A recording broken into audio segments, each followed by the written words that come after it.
말씀은 스바냐서 3장 17절에서 18절까지 말씀, 구약성경 1309페이지에 있습니다. 조금 찾기가 어려울지 모르겠습니다. 페이지 수로 찾으시면 쉽게 찾을 수 있습니다. 성경 약자로는 습자로 되어 있습니다. 스바냐 3장 17절에서 18절까지 말씀, 구약성경 1309페이지에 있습니다. 다 찾으신 줄 알고 제가 받들어 봉독하겠습니다.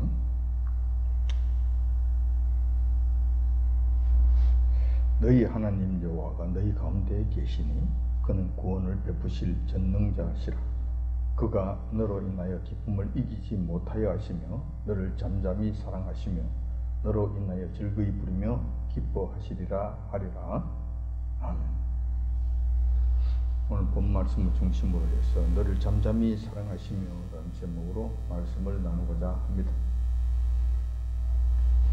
신앙생활을 하는 믿음의 성도들은 항상 여호와 하나님을 중심으로 두고 살아갑니다.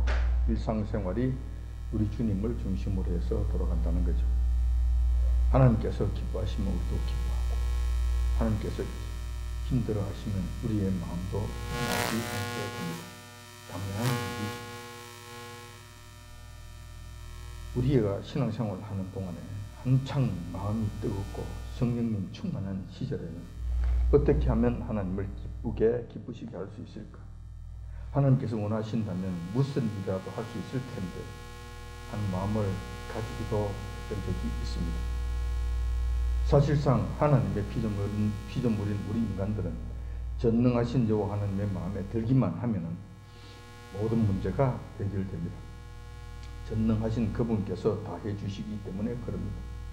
영원한 문제까지 보장되며 그 효과는 영원한 세계까지 이루게 됩니다. 여호와 하나님의 그 기뻐하심과 여호와 하나님의 그 은혜는 영원한 세계까지 영원토록 미치게 된다는 거예요. 그런 자는 살아서는 부귀요 죽어서는 영원한 영광에 이르게 된다는 말입니다. 자, 이렇게만 되면 인생은 끝이 납니다.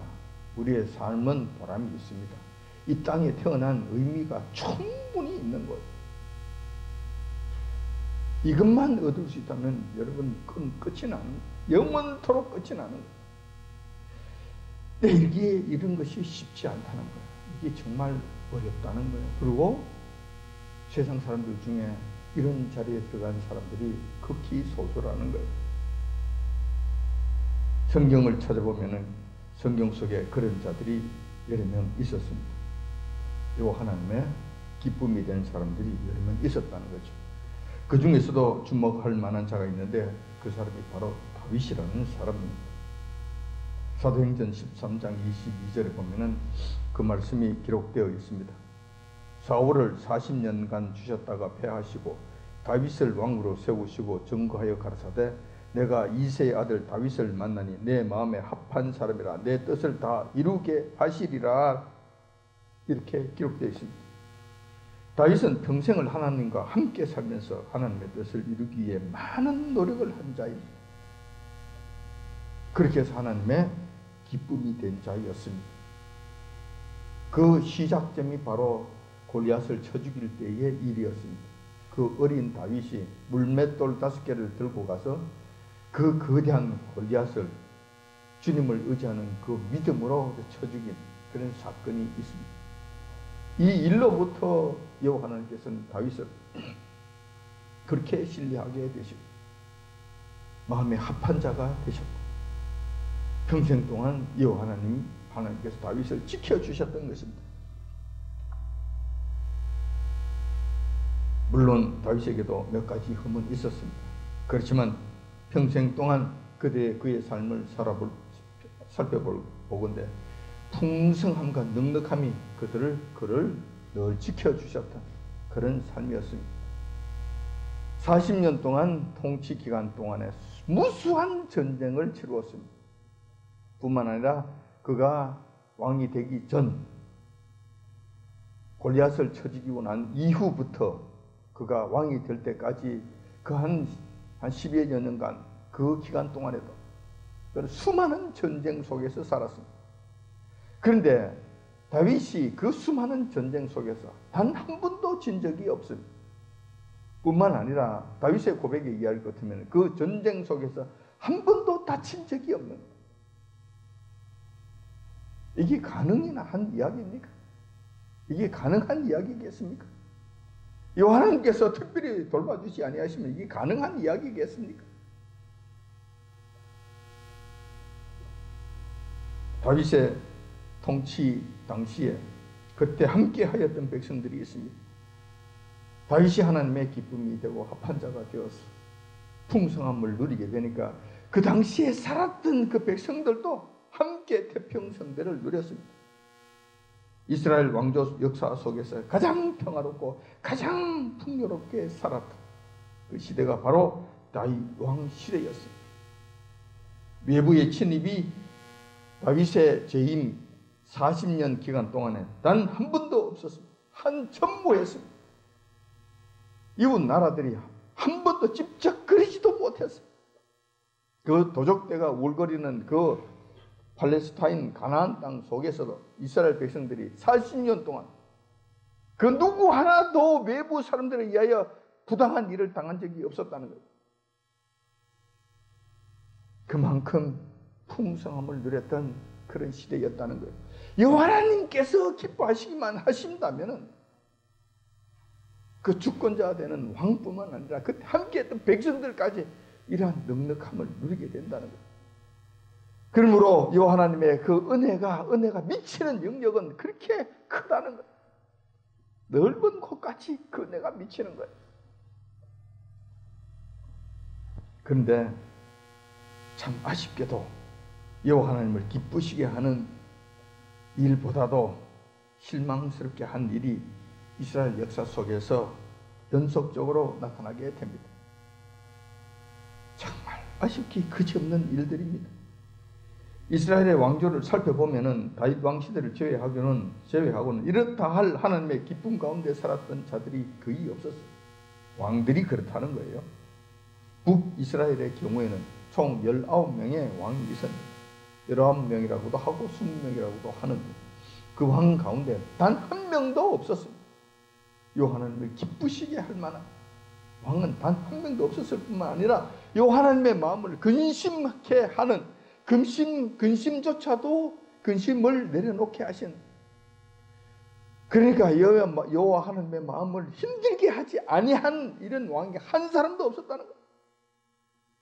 근심거리는 되지 말아야 될 건데 전부 다 하나같이 근심거리가 되었다는 거예요. 남유다의 왕 경우도 총 23명의 왕이 있었는데 사울 왕, 다윗 왕, 솔로몬 왕까지 합쳐서 총 23명의 왕입니다.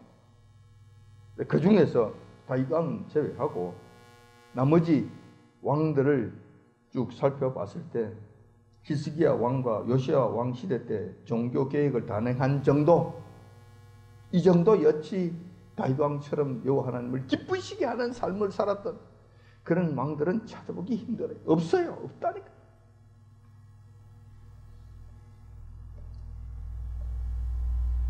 여호와 하나님을 기쁘시게 하는 그런 일들 대신에 이스라엘의 역사를 되돌아보면은 여호와 하나님을 반역하고 배반하여 우상 숭배의 길로 들어서서 여호와 하나님의 마음을 찢어지게 아프게 했던 역사는 무수히 나타나게 됩니다. 헤아릴 수조차 없을 정도로 많이 나타나고 있습니다. 그 당시 이스라엘 백성들이 여호와 하나님의 마음을 찢어지게 아프게 했던 그 마음, 그때 당시에 여호와 하나님의 애타는 마음을 그대로 전해준 말씀이 있는데 그것이 바로 호세아서에 있는 말씀입니다. 호세아서에 그게 아주 잘 나와 있습니다. 호세아서 6장 4절에 여호와 하나님께서는 이렇게 타는 심령을 토로합니다. 에브라임은 북이스라엘을 의미하는 말입니다. 에브라임아, 내가 너에게 어떻게 하랴? 유다야, 내가 너에게 어떻게 하랴? 너희의 인애가 아침 구름이나 쉬 없어지는 이슬 같도다. 너희들의 인애, 그러니까 너희의 사랑, 나를 사랑하는 그 마음이 아침 구름이나 쉬 없어지는 이슬 같다. 잠시 보이는 것 그때가 그냥 흔적 없이 사라져 버리는 거예요. 너희들 모습이 그런 모습, 이런 모습이니 내가 어떻게 하면 되겠느냐, 어떻게 해줘야 되겠느냐 하는 거예요. 이 하나님의 애타는 말씀이 뿐만 아니라 호세아서 11장 7절에서 8절까지의 말씀, 그 말씀에도 이렇게 기록되어 있습니다. 내 백성이 결심하고 내게서 물러가네. 가나니 비록 저희를 불러 위에 계신 자에게로 돌아오라 할지라도 일어나는 자가 하나도 없도다. 에브라임이여 내가 어찌 너를 놓겠느냐, 이스라엘이여 내가 어찌 너를 버리겠느냐, 내가 어찌 너를 아드마같이 놓겠느냐, 어찌 너를 스보임같이 두겠느냐. 내 마음이 내 속에서 돌아서 나의 긍휼이 온전히 불붙듯 하도다. 무슨 말씀입니까? 결심하고 요 하나님께 돌아선다는 거예요. 결심하고. 이것을 배도라고 이야기하는 거예요. 배도. 결심하고 배도를 하는 거예요. 그러니 요 하나님께서 그러면 안 된다고 불러 세워서 다시 돌아오라고 하는데, 돌아오는 자가 한 사람, 돌아오는 자가 없을 뿐만 아니라 일어서는 자조차 한 사람도 없다는 거예요. 한 사람도 없다는 거예요. 그래서 요한님께서 탄식을 하시는 거예요. 탄식을 하시는 거예요. 이렇게 되면 그들의 심판이 임하게 되는 건데, 요한님께서 그들을 심판하시고 싶은 마음이 전혀 없으신 거예요. 그래서 어찌하여 너를 놓겠느냐, 내가 어찌 너를 버리겠느냐, 너를 아드마같이 하겠는가, 스보임같이 하겠는가. 아드마와 스보임, 이것은 소돔과 고모라 성 멸망당할 때 옆에 같이 붙어있던 성들이었어요. 좀 마을이었어요. 그 소돔과 고모라가 멸망당할 때 그들 그 좀 마을들도 같이 다 멸망당했어요. 다시 말해서 요 하나님께서 지금 그들 소돔과 고모라처럼 멸망을 시켜야 하실 것인데 그렇게 하실 수 없다는 거예요. 그렇게 내가 할 수가 없다고. 이것을 생각하면 너희들을 전부 다 멸망시켜서 그냥 멸망시킬 것을 생각할 것 같으면 내 마음 속에서 불이 난다. 불이 타는 것이 내 마음이 내 속에서 돌아서 나의 긍휼이 온전히 불붙듯 하다. 불타는 것처럼 내 마음 속에 긍휼한 마음이, 사랑의 마음이 일어나서 견딜 수가 없다는 거예요. 견딜 수가 없다는 거예요. 이것이 이스라엘 백성들의 모습, 이스라엘 백성들의 모습. 북이스라엘과 남유다가 하나같이 하나님의 기쁨이 된 것이 아니라 원수 덩어리가 된 거예요. 원수 덩어리가 된 모습이. 창조주이신 여호와 하나님께서 피조물들에게 이렇게까지 통사정을 해야 되나? 사정을 하셔야 되나? 이렇게 사셔야 되나?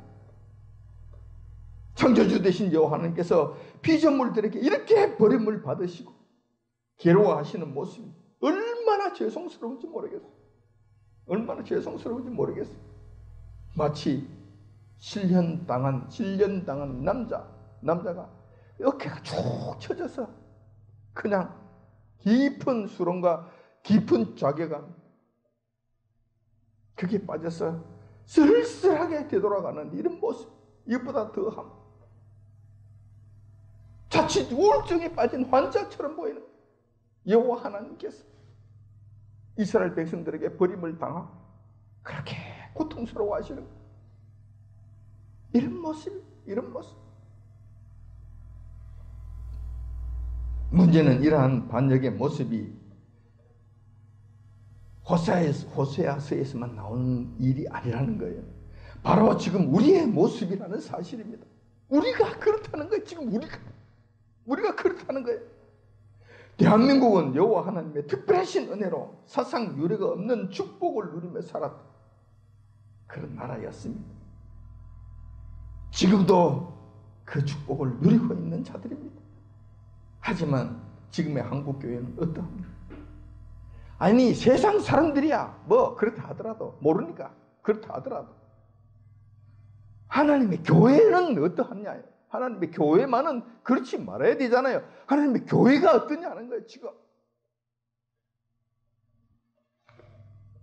우리가 호세아서에 나오는 하나님의 그 절박하신 그 말씀, 우리는 해당이 없어, 나는 아니야 라고 할 자격이 있느냐는 것을 우리가 지금 다시 한번 살펴보자는 거예요. 지금 한국 교회를 통해서 살펴보자는 거예요. 한국을 대표하는 주요 목사들 중에 하나라도 여호와 하나님의 마음에 합한 자가 있는가? 하나님을 기쁘시게 하는 교회가 있는가? 한국을 대표하는 큰 교회, 하나님의 은혜를 풍성하게 받았고 갑절로 받은 그런 교회들이 지금 어떤 모습인가? 한번 살펴보자는 거예요. 여의도 순복음교회 조용기 목사, 그는 성경에도 없는 번영 복음을 퍼뜨려서 성도들의 영적 상태를 완전히 썩어 문드러지게 해버렸습니다. 뿐만 아니라 동국대 대학원 거기에 강연에 가서는 불교에도 구원이 있다, 이런 행편없는 말들을 해댔는데 요 하나님을 완전히 모독하는 그런 일들을 앞장서서 행한 거예요. 자, 그러고 난 다음에 더 가관인 것은 동국대학교에 가서 그런 말을 했으면 그런 말을 했다고 하면서 내가 잘못했다 그러면 될 건데 그런 말을 한 적이 없다고 또 거짓말을 하는 거예요. 죄 위에 죄를 더디어가는 이런 모습을 보였다는 거예요. 조용기 목사가 그러한 일을 행했다는 거예요.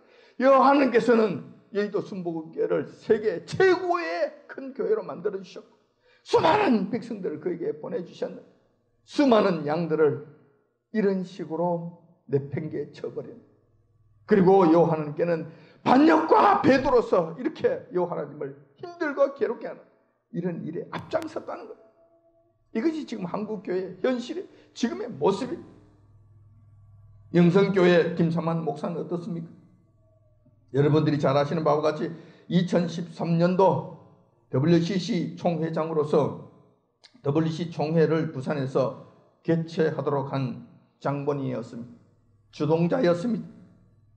WCC 총회가 뭡니까? 세계 귀신들의 축제 아닙니까? 그 일을 한국, 그것도 부산에서 그 일을 개최했다는 거예요. 그 일을 성대하게 이루었다는 거예요. 이 사건 이후부터 WCC 한국 총회 일어난 이후부터 대한민국의 국군이 급격하게 기울어지고 있다는 이 사실을 알만한 사람들은 다 알고 있습니다. 영적으로 깨어있는 사람들은 다 알고 있어요. 그때 큰일이 일어날 거라는 것은 알고 있었고 그 일 이후에 대한민국의 이 국군이 급격하게 내려받기를 가고 있다는 거예요. 다 느끼고 있는 거, 알고 있는 거예요. 명성교회 김삼환 목사가 이 일의 주동자였던 거예요. 미안하지만 WCC 부산 총회 실무준비위원장을 맡은 자가 있는데 그 사람이 바로 선한 목자교회 유기성 목사였습니다. 그가 실무위원을 맡아서 자랑스럽게 그 일을 앞장서서 행하였던 거예요. 유기성 목사가 정말 실망하지 않을 수 없는, 정말 실망스럽지 않을 수 없는. 또 새 에덴교회 소광성 목사는 어떻습니까? 북한에 올라가서 김일성 동상에 공식적으로 절하고 참배하고 온 자입니다. 북한의 인도적 협력이니 뭐 어쩌는 저쩌느니 이런 명분을 붙여서 엄청난 돈을 북한 김일성, 김정일, 김정은 정권에 퍼다 준 그렇게 해서 그들의 정권을 그냥 든든하게 세워주는데 일조를 한 하나님의 돈으로, 성도들의 성금으로, 하나님의 돈으로 요 하나님을 대적하는 그 집단을 든든하게 세우는 그 일에 퍼다 준 것, 이것은 덤이에요. 그 일은 덤으로 한 것. 이런 일들을 행하여 그러면서 자기는 위대한 사랑의 실천자인 것처럼, 화평을 전하러 다니는 사람인 것처럼 이렇게 위장하고 위선을 떨고 돌아다닌 자였다는 거예요. 참 답답하기 그지없습니다. 사랑의 교회 오정현 목사는 어떻습니까? 학력 위조와 박사학위 표절로 문제가 되니까 이렇게 이야기합니다. 그 사실이 아니다. 사실로 밝혀진다면 나는 사임하겠다. 목사의 직에서 사임하겠다고 큰 소리 떵떵 쳤습니다. 그런데 어떻게 됐습니까? 확실히 사실로 확실하게 밝혀지고 난 다음에도 지금 버젓이 사랑의 교회 담임 목사를 하고 있지 않습니까? 지금 이루고 있다니까. 이루고 있어. 분당 우리 교회 이찬수 목사는 젊은 목사라서 참 신하게 여겨지고 참 우리 후대, 우리 뒤 올라오는 우리 후세들의 영적인 지도자로서 그 사명을 참 감당할 만한 훌륭한 목사겠구나 생각했었는데 이게 더 그렇지 않다는 거예요. 그가 우리 주님을 열심히 전할 때 그 열정을 보면은 와, 저 사람 참 우리가 이제 믿고 맡기고 우리가 이 세상을 떠나도 되겠구나 하는 생각을 가졌었는데 이제가 결정적인 상태에서 본색이 드러난 거예요. 노골적으로 동성애를 지지하는 모습을 보였고 골수 빨갱이로서 민족에 큰 죄를 지은 공산주의자 신년복을 가장 존경하는 인물이라고 고백하는 정말 과관이 아닌 모습을 보였습니다. 정말 과관이 아닌. 여러분, 공산주의하고 기독교가 같이 갈 수 있다고 생각하십니까? 하나가 될 수 있다고 생각하십니까? 이건 불가능한 거잖아요. 공산주의자들은 첫째 하나님을 인정하지 않아요. 하나님을 그들은 인정하지 않은 정도가 아니라 공산주의들 하나님과 하나님을 믿는 자들을 말살시키기 위하여 가장 그냥 눈이 벌게 있는 사람들이에요. 근데 가장 대적이고 원수고 그들의 적결 대상이 기독교인들 대적 원수인 그들을 총격한다고 하니 이게 뭡니까? 이게 도대체 무슨 일이냐고. 이게 무슨 일이냐고요.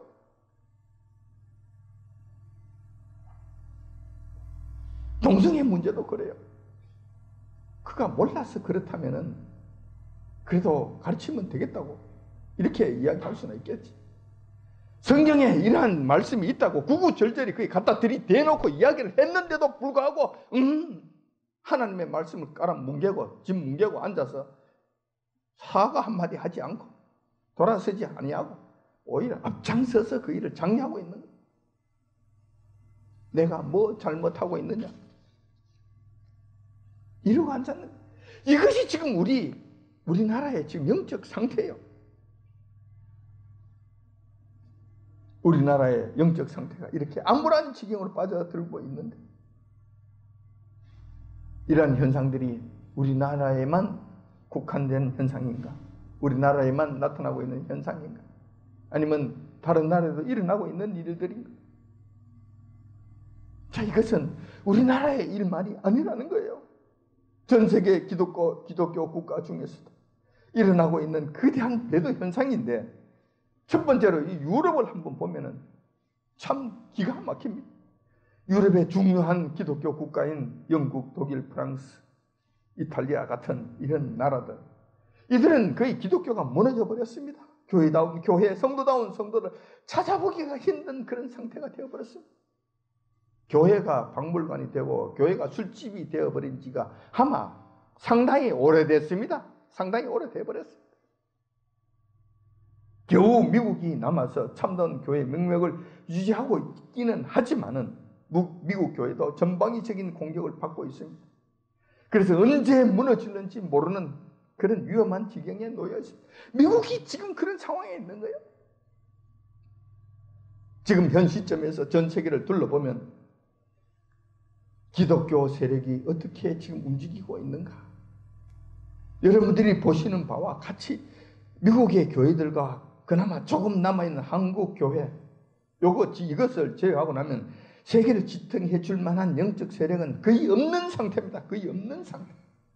지금 세계 정세가 그런 거예요. 세계 속에 지금 돌아가고 있는 영적 상태가 지금 이런 모습. 이것이 지금 우리가 살고 있는 현실 세계의 영적 상태입니다. 모습이 지금 그런 모습. 그러니 지금 이 상태를 우리나라뿐만 아니라 전 세계가 하나님께서 탄식하는 호세아서에 나오는 그 심령이 되게 하셨다는 거예요. 되게 해버렸다는 거예요. 문제는 하나님 창조주 하나님께 되어들면서 패역한 짓을 하면은 무사하겠는가 하는 점입니다. 잘 되겠는가 하는 점입니다. 잠시 저들 세상이 되는 것처럼 보이지만 여호와 하나님의 심판이 시작되시면 예루살렘 성전까지 불타버리는 엄청난 고통이 시작되게 됩니다. 과거 노아 홍수 때가 그러하였고 홍수 이후 소돔과 고모라가 그러하였습니다. 그렇다면 앞으로 일어날 이 일과 관련해서 무사하겠는가? 절대로 그렇게 되지 않는다는 것입니다. 공의의 하나님께서 말씀하신 대로 반드시 불로 심판하시는 그때가 있을 거라는 거예요. 그때는 애통하는 일이 결코 과거와 비교해서 결코 적지 않다는 거예요.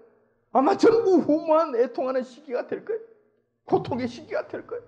괴로움의 시기가 될 거예요. 뿐만 아니라 그것으로 끝나는 것이 아니라 영원한 지옥불에 던져지는 엄청난 심판이 일어나게 될 거라는 거예요. 그런데 오늘 본문 말씀을 보니 생뚱맞은 것 같은 말씀이 나옵니다. 여호와 하나님께서 우리를 기뻐하신다. 이런 일이 과연 가능이나 한 일인가? 지금 세상 돌아가는 것을 보면 한국 교회의 상황을 바라본다면 이러한 일이 과연 있기나 하겠는가? 가능한 일이겠는가 싶어요. 그것도 아주 기뻐하시고 아주 사랑하셔서 그 기쁨을 이기지 못하실 정도가 되신다. 이 말씀이 있는 거예요. 이 말씀이 있는 거예요. 이 말씀이 무엇을 말씀하시는 것인가? 과연 이러한 것이 가능이나 하겠는가? 이런 거예요. 그래서 오늘 이 본문 말씀을 한번 살펴보고자 하는 거예요. 지금 우리나라의 영적 상태를 보거나 세계적 추세를 살펴보더라도 여호와 하나님께서 우리 인간들을 보시면서 기뻐하실 일은 절대로 없으실 것 같은 거예요. 절대로 없으실 것 같아요. 그저 기뻐하시는 정도가 아니라, 기뻐하시는 것이 아니라 하나님의 여호와 하나님의 근심거리만 되지 않더라도, 속 썩이는 일만 하지 아니하는 그저 그런 상태만 되더라도 이것은 할렐루야. 이건 할렐루야. 정말 감사할 일이게. 그런데 여호와 하나님께서 그냥 덤덤하게 그래 정도가 아니라 기뻐서 어찌 하실 수 없는 그런 지경이 되신다. 이게 무슨 일인가? 이게 무슨 조항인가? 라는 생각이 든다는 거예요. 오히려 인간들의 죄악과 대적으로 말미암아 여호와 하나님의 진노만 더 쌓아가는 모습인데 이러한 것이 가능할 것인가? 하지만 성경에 기록되었으니 이렇게 기분 좋은 일은 반드시 일어날 것이라는 것입니다. 그렇다면 이런 일은 언제 일어날 것인가? 누구에게 일어날 것인가? 하는 것을 한번 살펴볼 필요가 있지 않겠나 하는 생각이 드는 것입니다. 왜냐하면 지금까지는 이러한 일이 없었기 때문에 그래. 한 번도 여호와 하나님을 기쁘시게, 이렇게 기쁘시게 한 일이 있었는가? 없어요. 세상 역사 속에 아담 이후로부터 지금까지 없었다니까. 다윗 때 조금 있었어요. 다윗 때 조금 맛배기로 잠깐 보인 거. 하지만 다윗도 허물이 많이 있었잖아요. 미완성의 기쁨이었을 따름이었지. 이렇게 기쁨을 누리는 그런, 기뻐하시는 그런 일이 있겠는가? 지금 인간의 역사를 보면 없었다는 거예요. 오히려 인간의 역사를 보면 반역의 역사이며 성도들의 배도의 역사라고 할 수 있다는 거예요. 그런 점에서 본문의 말씀이 아직까지 세계 역사 속에서 응한 적이 없다는 거예요. 그런 적이 없는 거예요. 본문의 말씀을 다시 한번 더 살펴보면 그는 구원을 베푸실 전능자시라. 그가 너로 인하여 우리로 인하여 기쁨을 이기지 못하여 하시며 너를 잠잠히 사랑하시며 너를 너로 인하여 즐거이 부르며 기뻐하시라. 그냥 콧노래를 부르시면서 기뻐서 어찌할 줄을 모르는 그런 상태가 되신다는 거예요. 자, 성경에서 기록되었으니 반드시 이럴 때가 올 것입니다. 그런데 이러한 기쁨의 대상은 누가 될 것인가? 누가 이러한 기쁨의 대상이 될 것인가? 당연히 천하 만민 모든 사람들이 여호와 하나님의 기쁨의 대상이 되는 것은 아닙니다. 패역한 자들과 배도한 자들은 그에 따른 보응을 반드시 받게 될 것입니다. 이것은 하나님의 공의십니다. 패역한 자, 세상 사람들은 패역한 자들이잖아요. 그것은 뭐 볼 것 없습니다. 그냥 쓰레기통에 그냥 들어가 버리게 됩니다. 그러나 교회에 들어와서 배도한 자들 그 역시 갈라서 전부 다 쓰레기통에 같이 던져버리실 겁니다. 그러므로 이런 자들가 없으며 먹으며 누구나 놀라게 할 자가 없으리라. 자, 여기서 말씀하시는 기쁨의 대상자들은 이스라엘의 남은 자들입니다. 남은 자들. 다 이스라엘 백성 중에서 전부 다가 아니라니까. 그 중에서 남은 자들이라니까. 이들이 여호와 하나님의 기쁨의 대상이 된다는 거예요. 그들은 대부분 곤고하고 가난한 백성들입니다. 잘난 자들이 없습니다. 교만한 자들이 없습니다. 잘난 체한 자들이 없습니다. 다스리는 자들이 없습니다. 정치인들은 하나도 없습니다. 지도자들은 없습니다. 그들은 죄에 물들은 자들이고 죄와 짝했던 자들이기 때문에 전부 다 던져져 버리게 됩니다. 이들은 남은 자들은 환난을 이겨낸 자들입니다. 환난에서 믿음을 지키며 주님을 향한 믿음의 절개를 지킨 자들입니다. 마치 성춘향이가 이도령을 끝까지 지켰던 것과 같은 그런 믿음의 모습을 보였던 자들입니다. 춘향이가 비록 기생이었지만 이도령에게 끝까지 그 절개를 지켰지 않습니까? 의사토가 그를 회유하고 그에게 모든 걸 주겠다고 그렇게 많은 것을 제시하면서 그들을 유혹했는데도 불구하고 춘향이는 끝까지 거기에 굴하지 않았습니다. 더 중요한 것은 이도령이 과거에 급제를 하고 암행의사가 되어 왔는데 암행의사의 모습으로 나타나지를 않습니다. 완전히 과거의 급제는 그냥 완전히 거지 꼬라지가 되어서 완전히 거지도 그래 상거지가 되어서 지금 옥중에서 절개를 지키고 있는 춘향이에게 나타났지 않습니까? 나타났을 때 춘향이가 보니 이거는 거지 중 상거지야. 이거 무슨 과거에 급제한다고 하더니 과거로 돌아간다고 하더니 올라갔더니만 상거지가 되어서 내려왔네. 자, 이때 의사또는 그럽니다. 춘향아, 이제 내게로 오라. 그러면 내가 부귀영화를 내게 주겠노라. 네가 하고 싶은 대로 다 해주겠노라. 너는 그냥 앉아서 놀기만 하면 돼. 내가 다 해줄게. 그러니 내게로 오라. 이렇게 했을 때 춘향이가 어떻게 했습니까? 이 거짓꼬라지 같은 이도령을 배신했습니까? 떠나보냈습니까? 그를 발로 찼습니까? 하지 않았잖아요. 끝까지 이도령을 향한 그 믿음의 절개, 그 순종을 지켰던 거예요. 비록 그 몸은 기생의 몸이었지만. 여러분, 지금 예수님께서 이 땅에 하잘것없는 인간의 모습으로 오셔서 그렇게 사시다 십자가에 돌아가셨으니 정말 여러분들 눈에는 우습게 보입니까? 거짓꼬라지처럼 보입니까? 아무것도 아닌 것처럼 보입니까?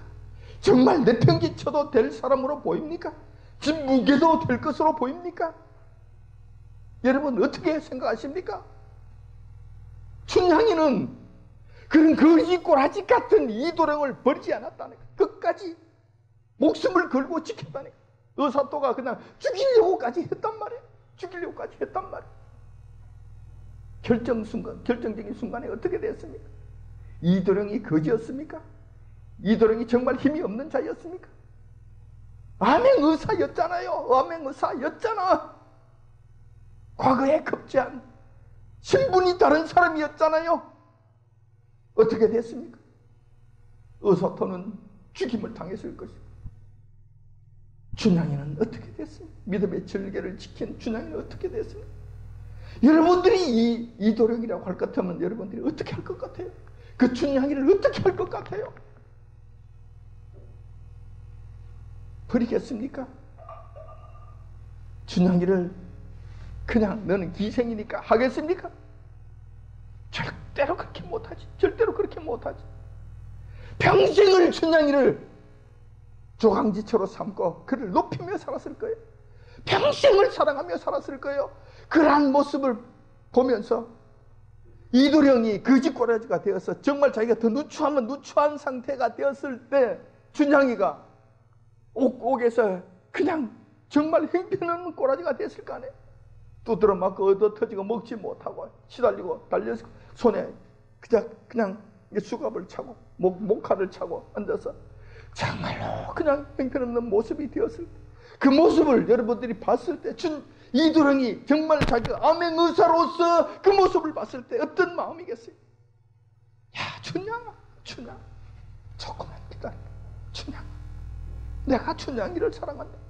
내가 춘향이를 사랑한다. 춘향이를 사랑한다. 내 목숨보다도 춘향이를 사랑한다. 이럴 거 아니에요? 이럴 거 아니에요? 우리 주님의 마음이 이거라니까. 우리 주님의 심령이 이 심령이라니까. 아무나 주님의 기쁨이 되겠냐고, 아무나 춘향이가 되겠냐고, 아무나 이렇게 절개의 길을 가겠느냐고, 아무렇게나 이런 기쁨을 이기지 못하시며야 대상이 되겠느냐고, 대상이 되겠느냐고. 여의도 순복음 교회가 그렇게 되겠느냐고, 사랑의 교회가 그렇게 되겠냐고, 명성교회가 그렇게 되겠느냐고, 세던 교회가 그렇게 되겠느냐고. 여러분, 잘 한번 생각해 보십시오. 이거는 상식적으로도 알 수 있는 이야기.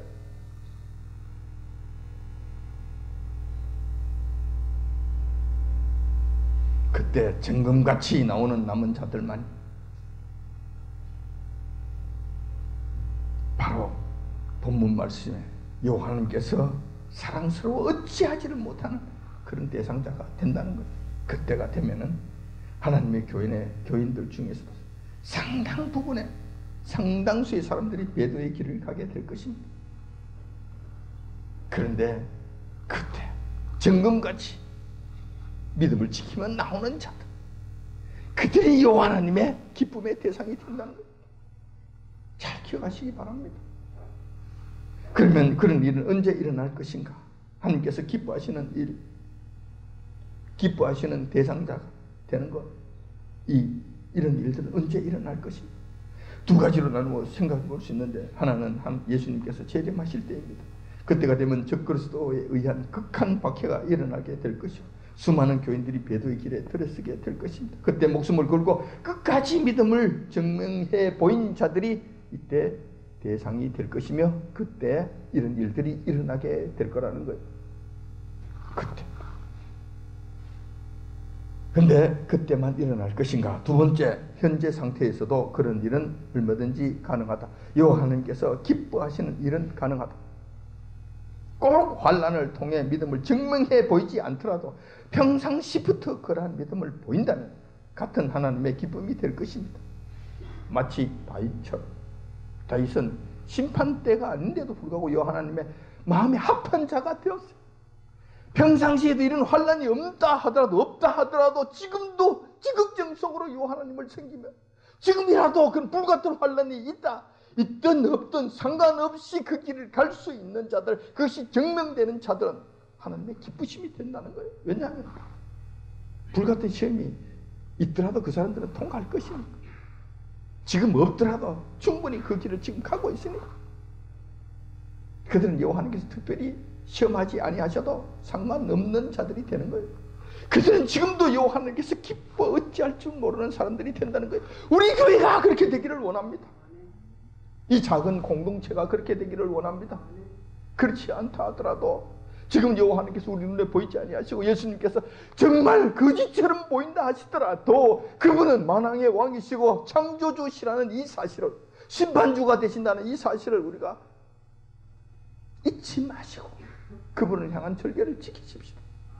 그리고 이 작은 공동체, 작은 시간이 있지만, 그리고 이거 누추한 이 장소있지만 여기서라도 춘향이처럼 절개를 지킵시다. 춘향이처럼 우리 주님을 온 정성을 다해서, 온 마음을 다해서 경배하고 섬기는 일을 소홀히 하지 맙시다. 그래서 지금 이 순간 이 자리에서도 하나님께서 저희들을 보시고 기뻐 어찌하실 수 없는 그런 자리가 되시기를 원합니다. 그런 교회가 되기를 원합니다. 그런 자들의 자리에 들어가기를 원합니다. 그래서 이 땅에서 평안한 삶은 말할 것도 없고 영원한 세계에서 영원토록 우리 주님과 더불어 살아가 그런 자들이 되어야 되겠습니다. 여호와 하나님께서는 지금도 그러한 자들을 찾고 계십니다. 그분을 경외하는 자가 있는지 없는지 찾고 계신다는 거예요. 제가 지어낸 말이 아니라 성경에 그 말씀이 있는 거예요. 요한복음 4장 23절에 기록되어 있습니다. 아버지께 참으로 예배하는 자들은 신령과 진정으로 예배할 때가 오나니 곧 이때라. 아버지께서는 이렇게 자기에게 예배하는 자를 찾으시니라. 신령과 진정으로 참으로 이 하나님을 경배하고 높이는 이 자들, 이들이 있는가 없는가 지금도 찾으신다는 거예요. 보고 계신다는 거예요. 지금 이 순간에도 마찬가지입니다. 우리가 그런 자리에 들어가기를 원합니다. 되시기를 바랍니다. 시편 16편 3절에 보면 또 이렇게 기록되어 있습니다. 땅에 있는 성도는 존귀한 자니 나의 모든 즐거움이 저에게 있도다 말씀하십니다. 지금 이 땅에서도 얼마든지 이 하나님 기쁘시게 하는 성도가 될 수 있다는 말입니다. 재림 때가 아니라도 그렇다는 겁니다. 물론 이들은 적 그리스도에 의한 환난이 있든 없든 상관없이 주님 묘한 주님만을 따르는 자들일 것입니다. 작금의 암울한 현실 속에서 우리의 소망은 땅에 있는 것이 아니라 하늘에 있고 세상 권력자에게 있는 것이 아니라 우리 주님께 있음을 다시 한번 고백합시다. 비록 우리가 세상 사람들로부터는 모욕을 당한다 하더라도 우리 주님께만은 기쁨이 되는 자들이 됩시다. 더도 말고 덜도 말고 이 자리에 모인 하나님의 자녀들, 우리 교인만이라도 이 하나님의 기쁨의 대상이 되신, 그리고 오늘 이 자리, 이 순간이, 이 자리에 모인 여러분들 저 모두가 이 하나님께서 기뻐할 줄 모르신 기쁨의 대상이 되시길 이 시간 주님의 이름으로 축원드립니다. 아멘. 기도하겠습니다.